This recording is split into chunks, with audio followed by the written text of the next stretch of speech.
belajar. Kita sama-sama belajar dan seru banget gitu ya. Seru banget topiknya tentang muslimah be brave gitu ya. Mbak Biru jatahnya tentang itu tuh ya. Gimana nih muslimah berani? Nah, definisinya berani ini gimana gitu ya. Sebab saat ini banyak sekali muslimah yang mendefinisikan kata brave ini dengan definisinya masing-masing gitu ya. Sehingga kita bisa melihat macam-macam ya sekarang di media sosial, ini muslimah tapi kenapa seperti ini dan seterusnya. Hari ini akan kita bahas satu persatu ya teman-teman. Baik, ini Mbak Birul, tadi CV-nya sudah dibacakan oleh Dek Moderator gitu ya. Mbak Birul sekarang ngapain? Mbak Birul kalau nanti teman-teman mau tanya-tanya, Mbak Birul kesibukannya macam-macam gitu ya. Jadi pernah jadi warga kantoran, pernah jadi istri sekalian LDRan kuliah juga pernah. Nah sekarang jadi pengusaha juga pernah. Nah jadi teman-teman nanti mau nanya, Mbak kalau di kantor seperti apa nih perempuan nih perannya, sudah pernah Mbak Biru di kementerian gitu ya. Kalau di pengusaha seperti apa, sudah pernah juga gitu ya. Jadi nanti kita sama-sama belajar bahwa ternyata sebegitu banyak peran yang bisa diemban oleh seorang muslimah. Kita akan belajar sama-sama ya teman-teman. Dimulai dari hakikat seorang muslimah dan mahasiswi. Sebenarnya nih kita nih perannya apa sih? Dan kemudian Allah nih takdirkan kita di muka bumi ini sebagai apa gitu ya teman-teman. Ini chat cukup lama beberapa waktu lalu di Oxford. Habis ada salah satu lulusan terbaiknya. Dan ini pakai niqab loh teman-teman. Nggak maksudnya seorang muslimah. Waktu itu di Inggris itu kalau pakai niqab masih termasuk tinggi Islamofobianya. Saya ingat waktu itu ada salah satu teman saya dari kampus di daerah Glasgow, dia main ke Edinburgh mau ngambil data riset gitu. Terus ketemu sama saya, terus kayak Biru boleh nggak bantuin aku mau masuk ke perpustakaan. Kayak semua orang tuh ngeliatin aku, dikira aku tuh mau apa, padahal aku tuh mahasiswi S2 juga lagi ngambil data riset gitu ya. Cuman kayak orang tuh kayak, ini orang mau apain, karena berita yang tersebar di sana yang kurang bagus gitu informasinya tentang muslimah apalagi yang berniqab gitu. Tapi teman-teman, nih ada seorang mahasiswi yang dia gitu ya, nih seorang Pakistan gitu ya, dia jadi lulusan terbaik di Oxford. Nah mudah-mudahan teman-teman bisa seperti itu tuh. Jadi dakwah itu tidak melulu dengan cara kita bicara-bicara ceramah kesana sini, tapi dakwah itu bisa disampaikan dengan cara teman-teman berkarya nyata, teman-teman berprestasi. Orang akan melihat tuh yang muslimah ternyata kok yang mondok di DS, di kampusnya ternyata nggak hanya sekedar bagus secara agama saja, tapi akademiknya juga luar biasa gitu ya. Dan Mbak Biru udah ngeliat tuh teman-teman Mbak Biru yang alumni DS tuh Masya Allah gitu ya. Karena nanti kita akan belajar juga teman-teman bahwa ternyata hidup kita itu tidak cukup hanya dengan ilmu akademik saja. Terlalu sedikit dan terlalu ringan hidup ini jika hanya ditopang dengan ilmu akademik ya. Tapi mudah-mudahan teman-teman dimanapun berada bisa menjadi sumber inspirasi bagi yang lain. Sebab harusnya seorang muslim itu seperti itu. Dimanapun dia berada, dia menjadi keteladanan dan motivasi bagi orang-orang yang ada di sekitarnya. Gitu ya teman-teman. Oke, kita akan cerita dimulai dari muslimah dalam sejarah gitu ya. Jadi teman-teman, Al-Quran itu sudah memberikan cerita gitu ya, sudah memberikan kisah tentang perempuan yang gagal dan perempuan yang berhasil dalam Al-Quran. Ya, mungkin Dehos bisa bantu mute ya Dehos. Ya, jadi ada perempuan yang gagal dan perempuan berhasil yang Allah ceritakan dalam Al-Quran. Contoh perempuan yang gagal siapa? Misalnya istrinya Nabi Lut. Ya, kemudian istrinya Nabi Nuh itu diceritakan dalam Al-Quran bagaimana suami mereka nabi loh gitu ya, orang pilihan Allah, tapi bisa juga tuh salah jalan gitu ya, bisa fail dalam hidupnya gitu ya. Tapi Allah juga kasih contoh perempuan-perempuan yang berhasil, bagaimana Maryam melewati masa-masa sulit dalam hidup sehingga akhirnya bisa survive gitu ya. Kemudian kita juga bisa melihat banyak sekali istri-istri Nabi, kemudian para sahabiyah yang itu Allah berikan contoh gitu loh kepada kita bahwa mereka perempuan tapi bisa berdaya. Teman-teman pasti nggak asing lagi dong dengan Bunda Khadijah radhiyallahu anha gitu ya, perempuan yang berdaya banget gitu ya. Bahkan di zaman itu gitu, beliau itu perempuan yang terpelajar loh teman-teman. Di zaman itu saat banyak perempuan itu nggak ada yang bisa baca, Khadijah itu udah bisa baca. Di zaman itu orang yang bisa baca itu keren benar ya. Kalau sekarang mungkin udah sarjana gitu ya teman-teman ibaratnya. Di zaman itu perempuan sangat jarang terdidik teman-teman. Beliau udah bisa baca dan beliau mempelajari kitab Taurat, kitab Zabur, kitab Injil dari paman beliau gitu. Artinya beliau orang yang terpelajar. Itulah kenapa saat menikah dengan Nabi kemudian terjadi peristiwa Nabi pertama kali bertemu dengan malaikat Jibril ya, turunnya wahyu di Gua Hira. Kemudian Khadijah langsung connect gitu, karena Khadijah pernah mempelajari itu, bahwa Nabi ini emang calon Nabi gitu ya, bahwa suaminya ini calon Nabi dan suatu hari akan ketemu dengan peristiwa ini. Maka beliau sangat tenang ketika melihat Nabi gitu ya, panik banget, takut banget, wahai Khadijah, zammiluni gitu ya, selimuti aku gitu ya. Khadijah nggak panik sebab beliau sudah punya pengetahuan tentang itu gitu ya teman-teman.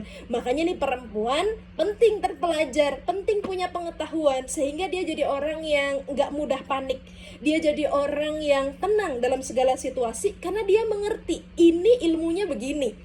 Ya nanti kok teman-teman udah punya anak, misalnya anaknya demam dikit nggak langsung heboh banget cari dokter gini-gini, teman-teman tahu cara mengatasinya seperti ini gitu ya. Tahu ada anaknya begini, oh, nggak usah panik tapi tenang gitu ya. Suaminya begini, tenang, ini cara mengatasinya seperti ini. Di kampungnya, di masyarakatnya atau di kompleks teman-teman tinggal gitu ya, ada masalah seperti ini, teman-teman sudah mengerti bagaimana harus memberi solusi itu.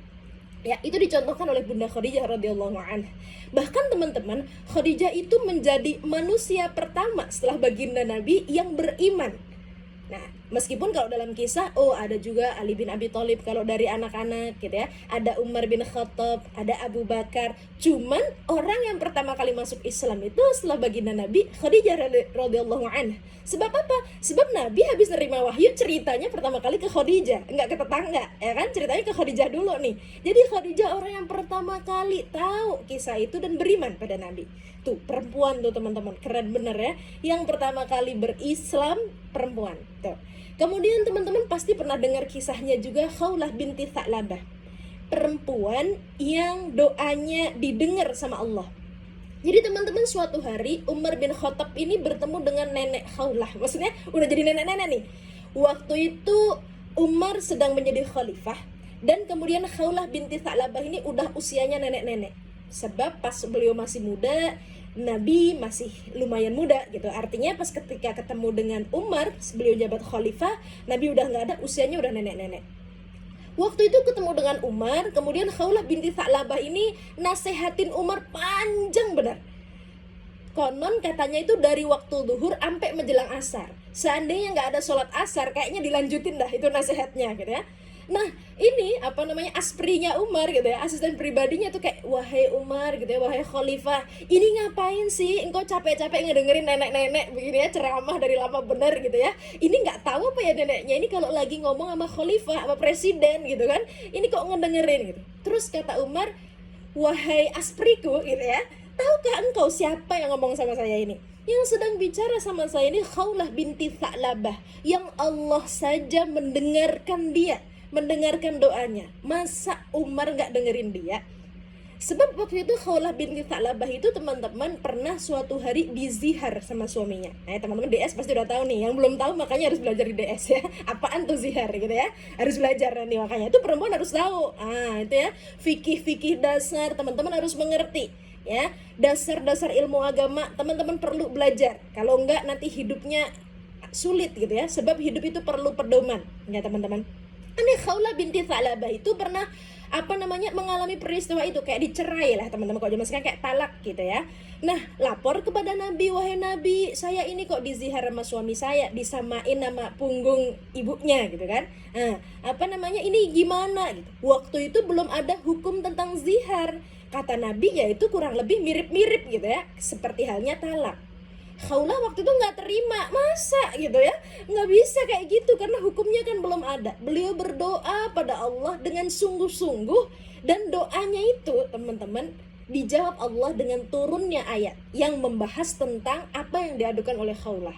Keren bener ya, ngadu sama Allah dibalas sama Allah dengan turunnya ayat. Tuh Masya Allah, makanya pas ngobrol sama Umar didengerin benar, sebab Allah aja mendengarkan itu. Itulah muslimah teman-teman gitu ya. Dia suaranya harusnya juga didengar kalau dilandasi dengan kesungguhan dan keilmuan. Nah makanya teman-teman ini sekarang perlu belajar, dan tadi gak cukup belajar di bidang akademik saja, tapi juga perlu belajar ilmu agama. Sebab Mbak Biru banyak menemui di masyarakat sekarang, Mbak Biru sudah lama ya bermasyarakat karena habis lulus terus nikah, terus lanjut S2, terus juga mengalami hidup di masyarakat itu seperti apa. Apalagi di masyarakat perkotaan yang masyarakatnya itu kompleks. Saya sering ketemu orang tua yang pendidikannya tinggi banget, udah kalau di karir udah tinggi banget lah, udah manajer perusahaan, udah macam-macam, gajinya banyak, rumahnya bagus, mobilnya, wow, udah banyak bener di parkiran itu. Tapi kemudian mengalami masalah-masalah yang basic banget gitu. Kayak, Ustazah, ini anak saya ini kenapa? Dia tiba-tiba pengen bunuh diri, kenapa anak saya begini dan sebagainya. Saya mikir ini anaknya dari dulu diapain sama ibunya, sehingga pas anaknya gede ibunya baru ngerti anaknya bermasalah. Nah itu pasti ada yang salah dalam proses pendidikannya. Makanya teman-teman perlu belajar dengan lengkap. Hari ini nanti kita akan belajar ya. Oke. Di teman-teman muslimah, diri teman-teman itu begitu berharga. Makanya keberhargaan seseorang muslimah itu bukan hanya ditentukan dengan fisiknya ya teman-teman. Zaman sekarang nih muslimah banyak fokus ke fisik gitu ya. Jilbabnya yang kekinian gitu ya, gamis yang model apaan gitu kan. Terus gimana biar di touch up, make up gitu. Dia lupa mengasah hal yang itu justru menjadi paling memuliakan manusia, yaitu akal yang Allah berikan pada manusia. Sebab kalau cuma fisiknya cakep, jerapah juga cakep teman-teman, ya kan, ada polkadotnya gitu ya, hewan-hewan juga cakep. Tapi Allah kasih manusia itu derajatnya lebih tinggi, kenapa? Karena Allah kasih akal. Maka muslimah, teman-teman muslimah, jika ingin derajatnya tinggi, rawatlah akal teman-teman. Sebab di zaman ini banyak orang yang cuma fokus ngerawat fisik tapi lupa ngerawat akal. Gimana caranya ngerawat akal? Dengan cara belajar. Ya, dengan cara belajar. Sebab Islam satu-satunya agama di muka bumi ini yang perintah pertamanya loh teman-teman, nyuruh kita buat belajar. Iqra, bayangin, agama lain mah kagak ada ya, nggak ada yang nyuruh kita buat belajar. Agama Islam loh pertama kali nyuruh kita belajar. Iqra. Makanya kalau teman-teman males belajar, nah itu dipertanyakan tuh, ayat pertamanya nyuruh belajar gitu kan, kok males belajar? Aduh kok saya kayak lagi males dah belajar. Nah ini ingetin tuh, ayat pertamanya Iqra, belajar. Ada satu kisah teman-teman nggak tahu sudah pernah dengar kisahnya ini atau belum, mungkin teman-teman di DS mungkin udah pernah.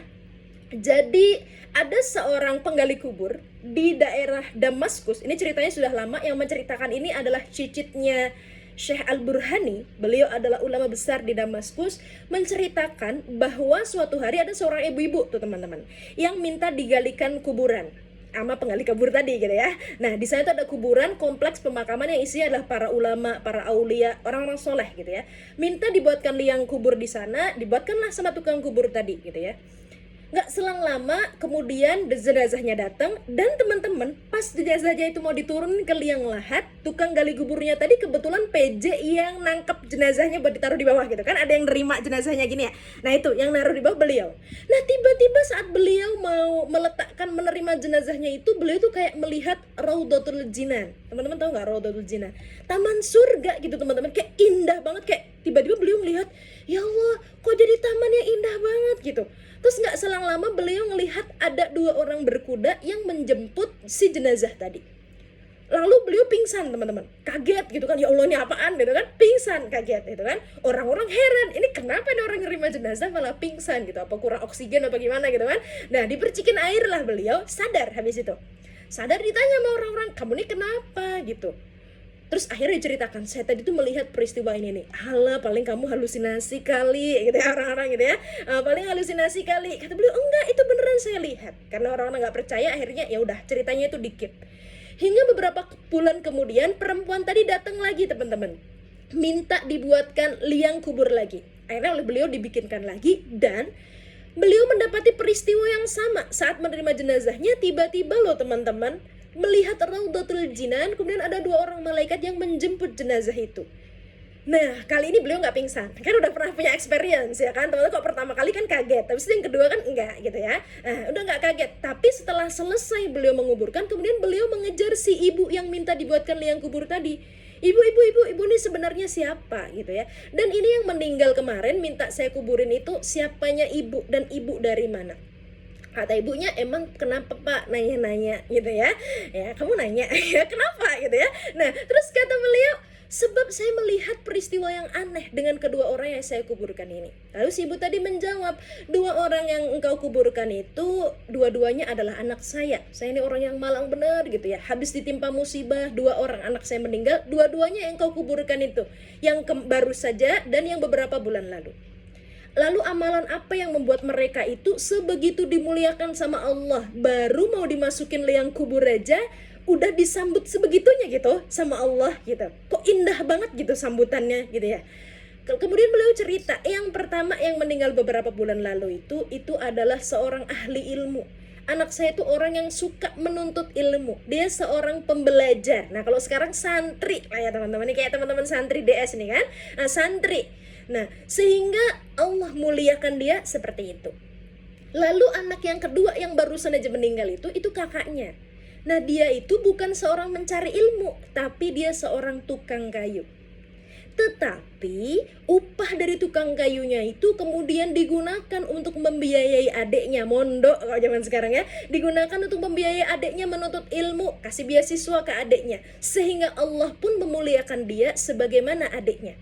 Masya Allah ya teman-teman tuh, orang yang menuntut ilmu dan orang yang membiayai orang yang menuntut ilmu, Allah muliakan sebegitunya.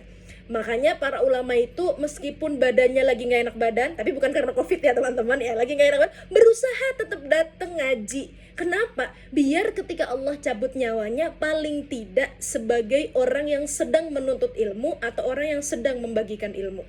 Sebab beliau-beliau tahu sebegitu mulianya Allah memuliakan orang-orang yang mencari ilmu. Gitu ya teman-teman. Nah, kemudian dengar itu tukang gali kuburnya langsung sat-set ya, segera lari ke Masjid At-Taubah. Itu salah satu masjid besar di Damaskus yang merupakan tempat kakek Syekh Al-Burhani ini dulu di sana gitu ya.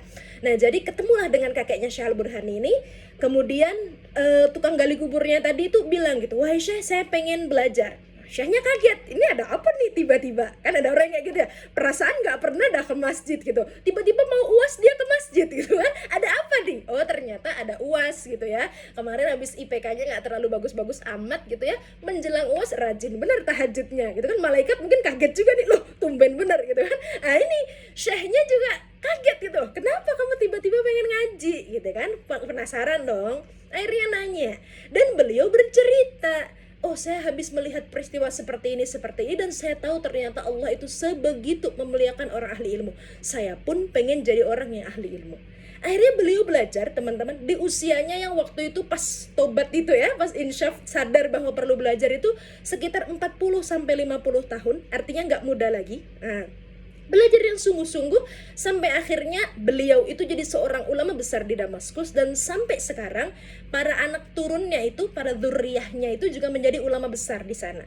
Nama beliau tukang gali kuburnya itu adalah Syekh Abdullah Al-Haffar. Tuh, Masya Allah teman-teman ya, di usia 40-50 baru nyadar mau ngaji, Allah muliakan karena dia sungguh-sungguh gitu ya, jadi seorang ulama besar. Nah apalagi teman-teman nih masih muda-muda, usianya masih 20-an tahun, kalau sungguh-sungguh belajar, insya Allah Allah lebih mudahkan ya, sebab otak manusia itu sangat fleksibel ya. Dan Mbak Birul kayak pernah cerita, nggak tahu teman-teman ada yang pernah ikut seminar Mbak Birul atau enggak, Mbak Birul pernah bahas tentang brain plasticity namanya, bahwa otak manusia itu sangat plastis gitu. Dan ternyata plastisitas otak manusia itu semakin menurun seiring bertambahnya usia. Makanya kalau kan menuntut ilmu di waktu kecil itu seperti mengukir di atas batu gitu kan, karena emang plastisitas otak kita itu lebih luas gitu teman-teman, lebih gampang gitu untuk menuntut ilmu gitu dibandingkan ketika udah tua. Dan Mbak Biru kasih tahu buat teman-teman semuanya, jangan dikira teman-teman ntar aja dah ngajinya kalau udah lulus, sekarang lagi sibuk. Jangan dikira ketika teman-teman lulus itu teman-teman makin gak sibuk, nggak begitu ceritanya. Makin sibuk teman-teman. Tuh Mbak Biru sudah mengalami itu. Ntar aja dah selesaiin hafalannya itu Mbak Biru dulu ya. Nah, jadi apa namanya? Ini hafalannya baru sekian juz gitu ya. Akhirnya menjelang Mbak Biru lulus kuliah itu nggak kelar-kelar pula itu hafalan. Mbak Biru doa sama Allah, ya Allah tanggung jawab dong, kayak gitu ya, agak ngancem dikit. Ya Allah, engkau udah lihat nih, saya berusaha ngehatamin nih Quran gitu ya, biar hafal-hafalnya nggak kelar-kelar. Ya Allah, mohon ya Allah, ini mohon kalau saya belum selesai juga nih sampai akhirnya saya mau lulus, engkau udah tahu kayak apa saya berusaha gitu ya, belum lulus juga, kasihlah ya Allah saya biar bisa setoran tiap hari, kasih jodoh yang udah hafal Quran gitu. Alhamdulillah Allah kabulin, kebetulan ya teman-teman, jadi bisa setoran terus abis nikah ya. Cuman bukan berarti teman-teman gak sibuk, makin sibuk teman-teman. Makanya mumpung sekarang masih muda, belajar. Niatnya apa? Melaksanakan perintah Allah. Sebab belajar itu kebutuhan manusia. Teman-teman, Allah kalau sampai mewajibkan sesuatu, sampai nyuruh sesuatu, itu pasti karena sangat penting banget buat kita. Dan kalau kita nggak laksanakan itu, pasti ada yang error dalam diri kita. Sebab Allah yang menciptakan kita dan yang paling tahu cara memaintenance diri kita. Termasuk ketika Allah nyuruh kita belajar, teman-teman, itu pasti karena penting banget. Kemarin pas pandemi, Mbak Biru sering banget ketemu sama mahasiswa gitu, agak rada-rada lemot dikit pas pandemi itu. Karena apa? Para mahasiswa itu lagi jarang belajar gitu. Belajarnya ya online tapi agak nggak terlalu sedalam pas offline gitu. Ditanyain apa? Ya Allah, ini kok pada nggak connect-connect gitu ya. Kenapa? Sebab frekuensi belajarnya menurun. Otak kita nih teman-teman, kalau nggak dipakai, prinsip kerja otak apa? Use it or lose it. Kalau teman-teman nggak gunakan, ya dia menurun kapasitasnya gitu.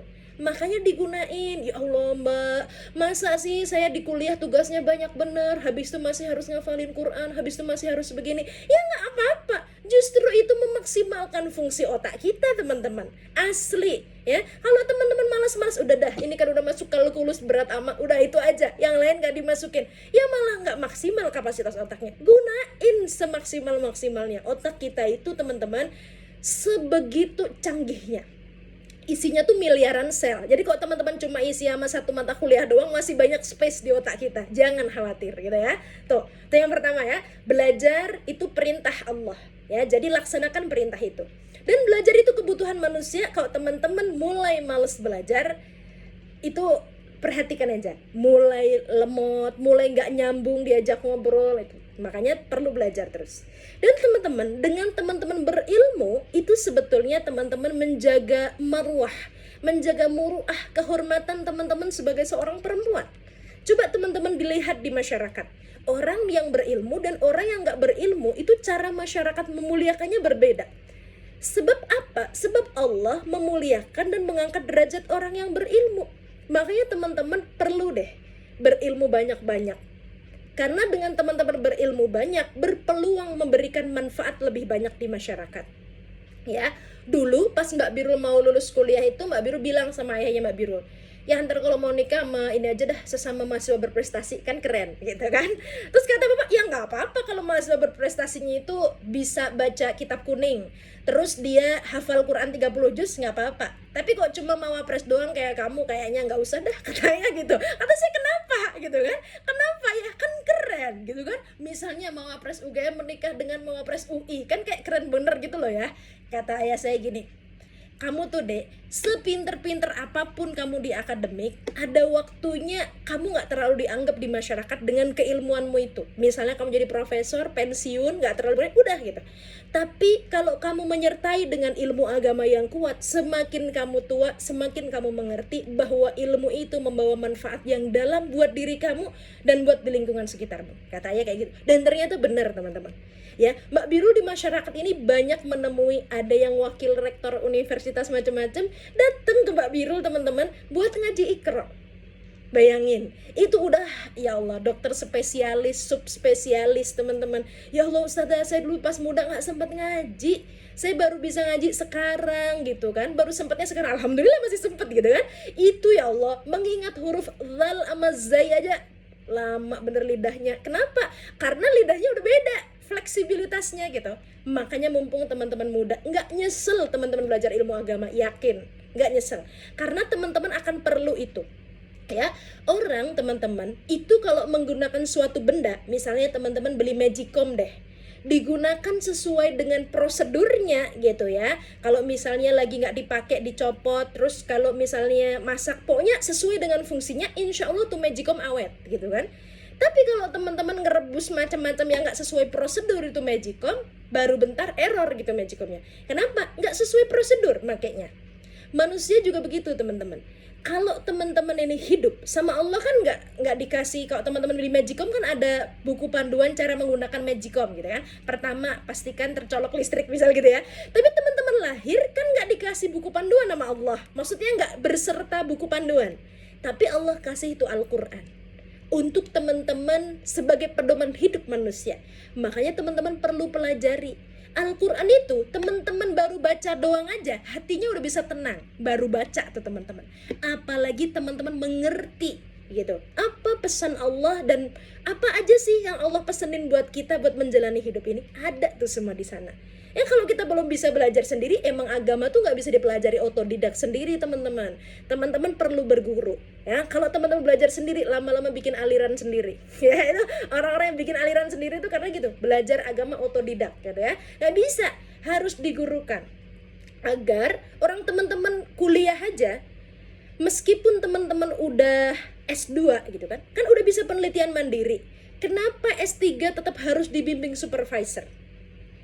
Agar apa? Agar terarah. Karena kalau enggak, teman-teman bisa bikin metode penelitian sendiri yang nggak sesuai dengan seharusnya gitu ya. Nah, apalagi ilmu agama perlu di guidance, nggak bisa belajar otodidak ya. Makanya teman-teman bagus nih, Masya Allah di Darus Sholihat ada fasilitas dekat kampus lagi gitu kan, teman-teman belajar. Dulu saya pengen banget ke Darus Sholihat, tapi di waktu bersamaan Mbak Bir dapat beasiswa yang wajib asrama.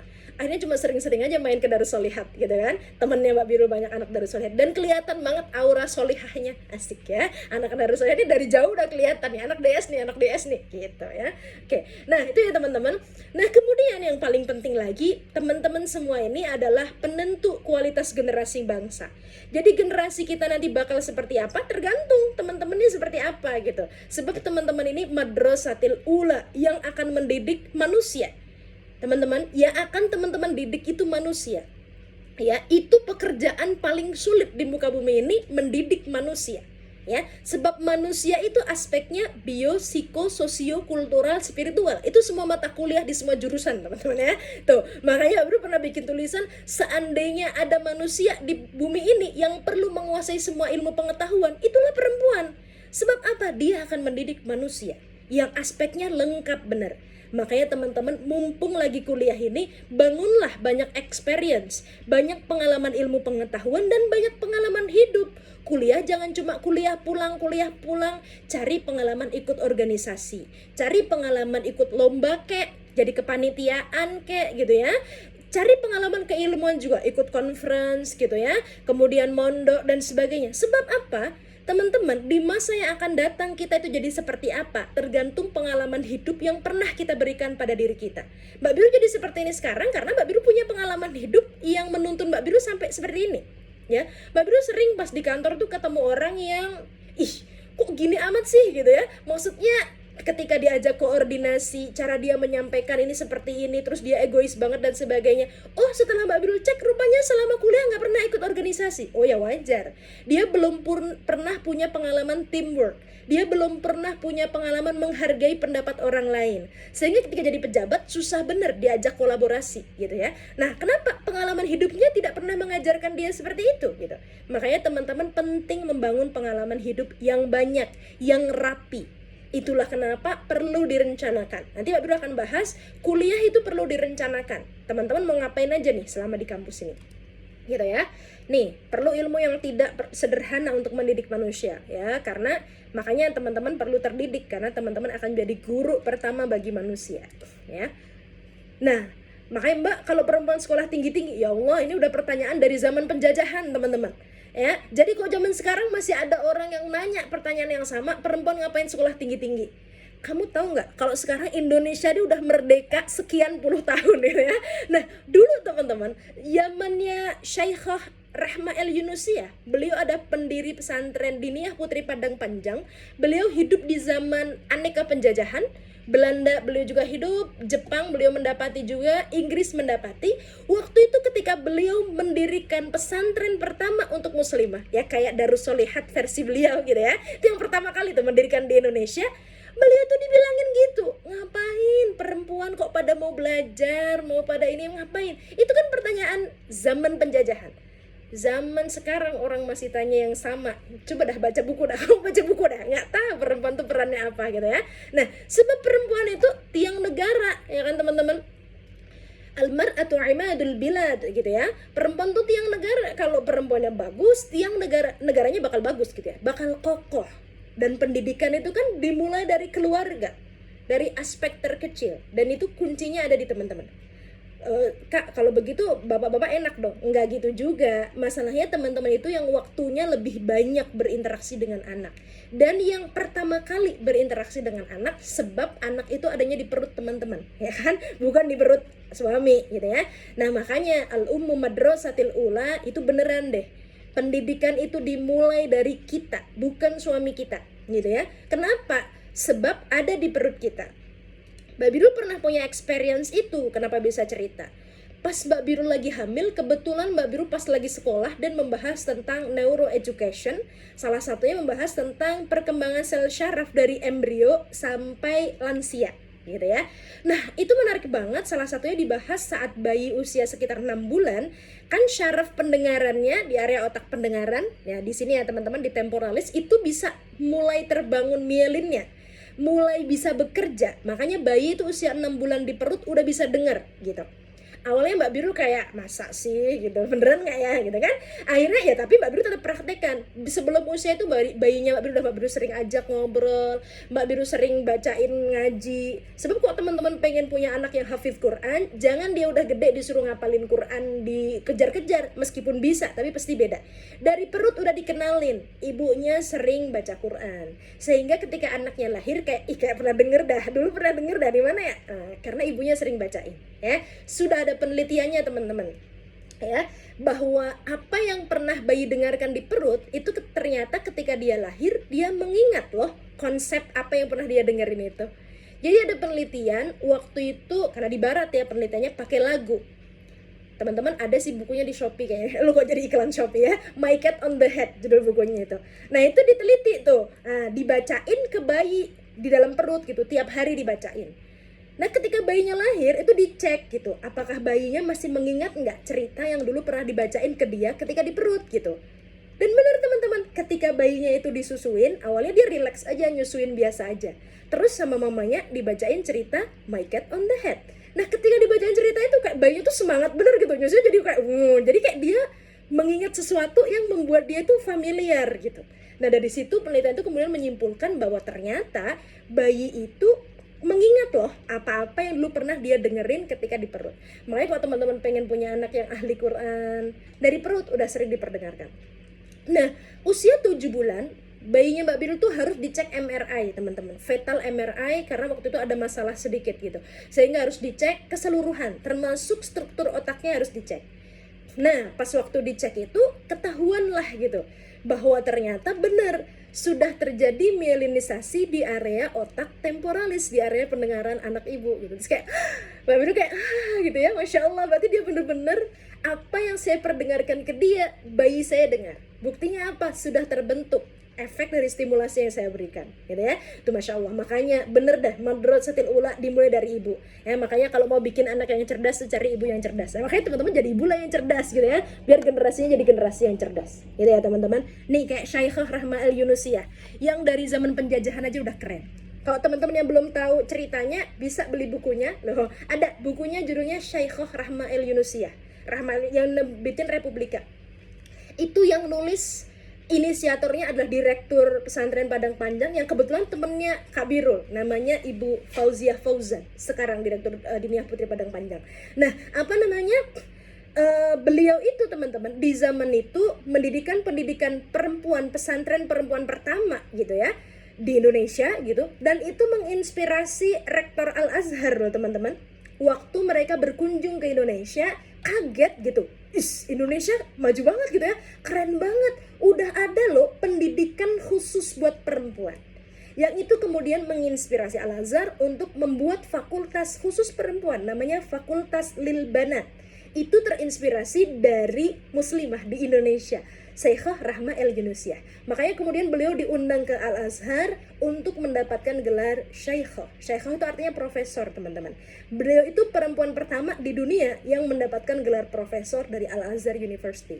Tuh, orang kita, ya kan? Orang kita, maksudnya muslimah kita di zaman penjajahan udah bisa menginspirasi dunia. Kita, makanya baru pas baca biografinya beliau tuh nangis kayak, ya Allah, saya belum ngapa-ngapain sampai usia segini gitu ya. Ini beliau, Masya Allah, menginspirasi dunia. Keren bener. Mudah-mudahan teman-teman nanti bisa seperti itu ya. Nggak cuma manfaatnya berhenti di diri sendiri, tapi inspirasinya loh bisa meluas sampai menginspirasi negara-negara lain. Masya Allah gitu ya. Tuh. Nah, kenapa sih perlu terdidik? Ini ada riset nih teman-teman. Ternyata ibu yang berpendidikan tinggi dan yang nggak terlalu berpendidikan itu terdapat perbedaan. Ya jelaslah ada perbedaan. Perbedaannya apa? Ini ada vocabulary disparity, teman-teman. Ada perbedaan jumlah kosakata yang dimiliki oleh ibu yang berpendidikan tinggi sama yang enggak. Ya contohnya, teman-teman yang sekarang kuliah mungkin mulai ngerti kayak misalnya hipotesis, kata eksperimen, kata misalnya yang kompleks-kompleks gitulah ya. Misalnya teman-teman jurusan apa kan ada kalimat-kalimat yang complicated. Nah, yang nggak berkesempatan berpendidikan tinggi, misalnya lulusan SD, mungkin nggak ngerti ini kata apa, nggak bisa mencerna gitu ya. Dan vocabulary yang banyak ini, ketika dialirkan pada anak-anak kita, wah Masya Allah, anak kita jadi anak yang cerdas teman-teman. Sebab anak itu jadi bisa punya vocabulary sejauh mana, tergantung dia mendapatkan vocabulary sebanyak apa dari lingkungannya. Maka kalau teman-teman jadi ibu yang banyak membaca, akan lahir anak-anak yang banyak baca ya. Makanya kenapa Allah takdir gitu ya, perempuan tuh agak lebih cerewet dibandingkan dengan laki-laki gitu ya. Kosakatanya lebih banyak. Itu ada tujuan teman-teman. Bukan biar teman-teman curhat ke sana sini, bukan. Biar teman-teman ini bisa menstimulasi anaknya dan merespon setiap apa yang dilakukan anaknya dengan vocabulary yang teman-teman miliki. Gitu ya, kayak teman anaknya lagi bantuin kita ngambil gelas, alhamdulillah anak bunda bantu ambil gelas, terima kasih ya nak sudah bantu bunda mempersiapkan gelasnya. Tuh, ya Allah cerewet banget mamanya cuma mindahin gelas aja gitu amat sih. Itu menambah kosakata pada anak teman-teman ya. Itu saya belajar teman-teman, itu bayi aja itu semua gerakan selama dia nggak tidur orang tuanya harus ngerespon. Ya Allah, itu setelah Mbak Biru pelajari. Tapi emang bayinya jadi cerdas bener ya. Mbak Biru lagi belajar di sekolah yang udah berdiri 25 tahun yang lalu, yang concern di tumbuh kembang anak. Itu bayi teman-teman baru gerakin tangan kanan begini, gurunya bilang alhamdulillah tangan kanannya bergerak. Terus misalnya namanya Ayla gitu ya, Ayla sedang menggenggam tangannya digerakkan ke kanan mau mengambil bola, itu gurunya kayak gitu. Ya Allah, kata saya kayak komentator bola nih ya. Nah itu, tapi anaknya jadi cerdas sebab kosakata yang diberikan banyak pada ibunya ya. Jadi Allah itu kalau memberikan sesuatu pada manusia ada tujuannya, termasuk kenapa sih perempuan ini dikasih kosakata banyak, bener ada maksudnya ya teman-teman. Tuh ya, ini Mbak Biru mau cerita nggak ya? Ya intinya teman-teman itu berdampak banget ya. Bahkan apa-apa yang teman-teman makan selama hamil dan sebagainya itu berdampak pada pertumbuhan fisik anak pun dipengaruhi oleh apa perilaku ibunya. Oke, ya jadi kualitas generasi itu buah karya teman-teman. Karena Allah takdir bayi baru lahir tuh cuma bisa nangis ya kan, dia pengen pup nangis, dia lapar nangis, pokoknya semuanya nangis aja dah, karena itu skill dia ya. Makanya kok teman-teman sekarang udah dewasa skillnya nangis mulu, bingung juga ini skillnya bertambah nggak sih dari bayi gitu ya. Sebab manusia itu level dalam menyelesaikan masalah tuh ada levelnya teman-teman. Kalau bayi itu cara menyelesaikan masalah adalah selalu dengan menangis, sebab dia nggak punya skill yang lain. Nangis itu adalah ninjaku ya. Nah itu doang yang diajar lakukan. Anak yang usianya agak gedean dikit, anak usia toddler, itu dia mulai punya kemampuan fisik.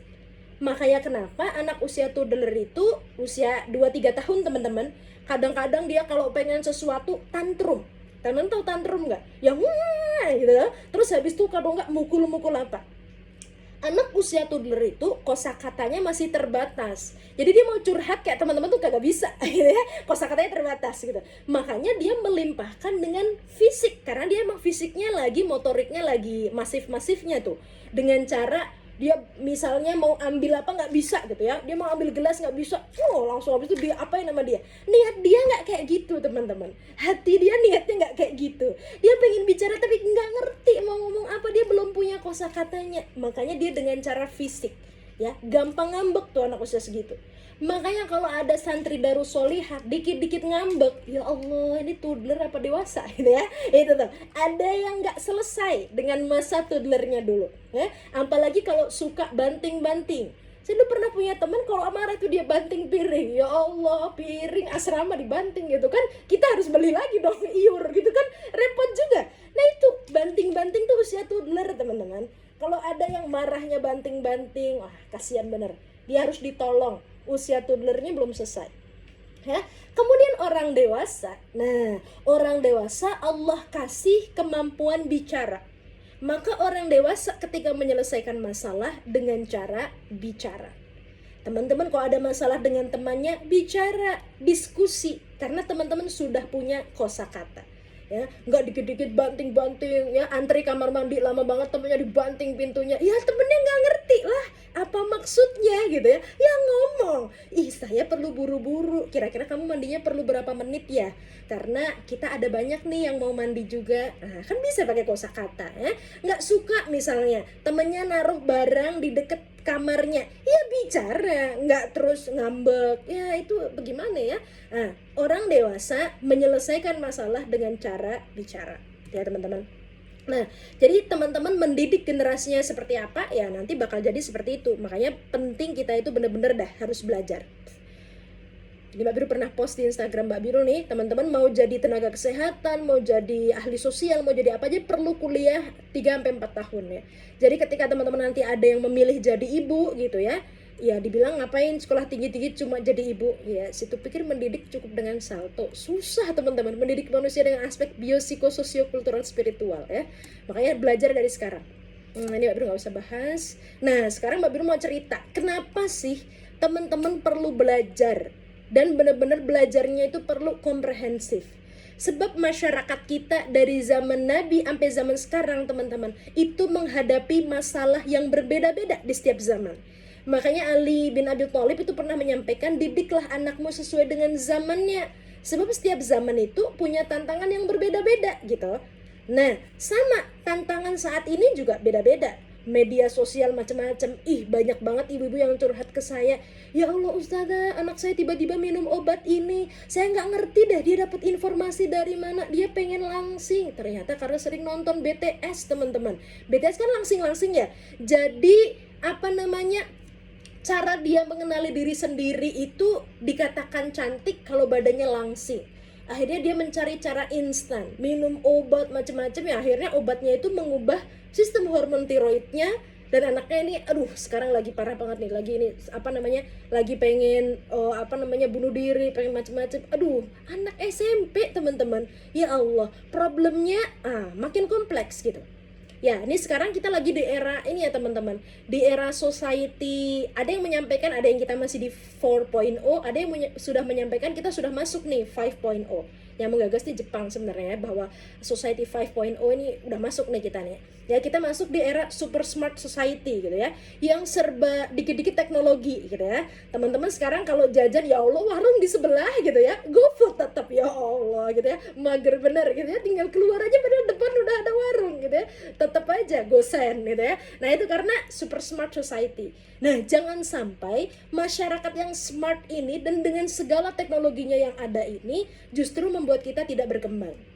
Ya, jangan sampai kita jadi orang yang dikontrol dengan teknologi. Teman-teman seharian lihat Instagram mulu, padahal admin juga bukan gitu kan ya, ini lihat seharian mantau Instagram. Nah itu jadi artinya kita dikontrol sama teknologi, bukan teman-teman yang mengontrol teknologi. Kalau teman-teman yang mengontrol teknologi tahu, ini saya perlu nggak sih lihat ini sekarang, nanti saya perlu lihat tapi kayaknya cukup sekian menit deh ya. Jadi jangan sampai di era yang serba smart ini teman-teman jadi dismartin oleh teknologi yang smartphone-nya lebih canggih dari teman-teman, sehingga teman-teman nggak bisa kontrol diri. Tapi harusnya teman-teman yang mengontrol teknologi dan segala macam itu ya. Kapan sih check out Shopee gitu? Apa ya iya dari pagi sampai jam berapa harus mantengin check out, masukin keranjang gitu sampai 299 plus gitu ya. Habis itu ya Allah di check out aja enggak gitu ya. Dibayarin juga enggak gitu ya. Cuma seneng aja lihat ya. Itu tuh hati-hati ya.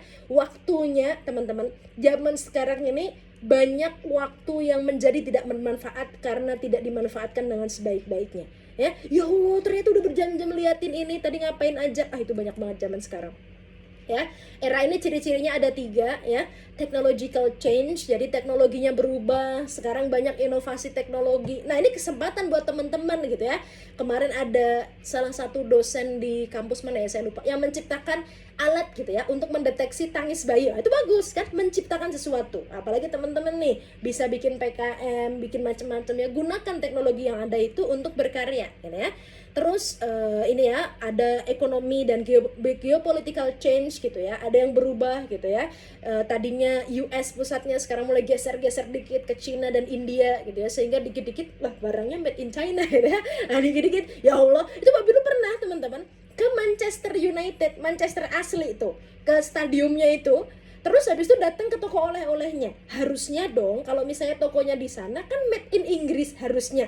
Kaget Mbak Biru, beli oleh-oleh gantungan kunci banyak bener dari sana, pikir Mbak Biru udah asli Inggris, asli Manchester. Mbak Biru lihat made in China. Astagfirullah, ngapain jauh-jauh, saya beli aja di Shopee gitu ya. Nah itu ya. Nah itu karena itu tuh lah efek geopolitical change gitu ya, economical change gitu ya, pusat ekonominya mulai berubah ya. Dan yang terpenting adalah berubah di mindset. Ya, karena sekarang isu environment semakin ngeri ya teman-teman. Kemarin panas bener, apalagi di Jakarta, ya Allah panas banget gitu ya, udah pakai AC tetap aja keringetan gitu ya. Nah itu berubah, maka pola hidup kita juga mulai berubah teman-teman, kelola sampah dan sebagainya. Oke, nah sekarang nih makanya masalah yang aneka ragam tadi, mudah-mudahan kita muslimah bisa menjadi bagian dari solusi seperti itu ya. Moderator nanti diingetin ya Mbak Biru, kalau udah ngomong bisa sampai maghrib juga bisa nih ya. Nah nanti kita bahayanya. Nah ini teman-teman, Mbak Biru beberapa waktu lalu ikut konferensi pengasuh pesantren se-Asia Tenggara, dan waktu itu tempatnya di Darun Najah Ulu Jami di Jakarta. Nah itu Mbak Biru pas masuk ke aulanya itu disambut dengan tulisan ini. Ini yang nulis adalah quotes-nya Imam Zarkashi ya, pendiri Gontor ya. Nih, kalau kamu hidup hanya untuk hidup senang, cukup sandang pangan, punya rumah dan suami, kalau kita ya, karena ini kan konteksnya pesantren putra, lalu punya anak, kalau itu aja, itu sama, kambing juga bisa teman-teman. Ya, artinya apa? Kalau teman-teman cuma hidup yaudah ya, yang penting kan IPK saya bagus, yang penting saya bahagia, yang penting udah dah hidup saya enak aja dah. Kalau cuma itu aja, hewan juga visi misinya sama teman-teman ya, sama kayak gitu doang. Tapi maksudnya beliau apa? Maksudnya harusnya kita yang manusia itu bisa lebih daripada itu. Kita bisa lebih meluaskan manfaat, nggak cuma berhenti di diri kita kebahagiaan itu.